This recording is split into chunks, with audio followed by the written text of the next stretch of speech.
এটা হচ্ছে এএনএম করব না জিএনএম করব, কোনটা বেটার?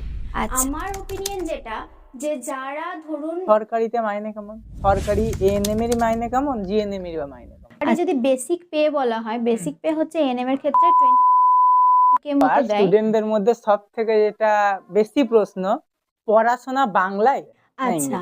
পড়াশোনা হচ্ছে এএনএম এর কোর্স ডিউরেশন। ছেলেরা জিএনএম দেবে ঠিক আছে, কিন্তু ছেলেদের জন্য জিএনএম টা প্রচুর টাফ, মানে একটু টাফ এবার আর ধরো কি। একজন ক্যান্ডিডেট ক্লাস 12 কমপ্লিট করে ফেলেছে, সে আর্টস নিয়ে পড়েছে, কোনো রকম প্রিপারেশন নেয়নি, অর্থাৎ সায়েন্সের সঙ্গে ধরাছোঁয়ার বাইরে সে, এখন সে কিভাবে প্রিপারেশনটা নেবে? নাইট 12 আওয়ার ডিউটি তুমি করেছো, এক্সপিরিয়েন্স কেমন ছিল?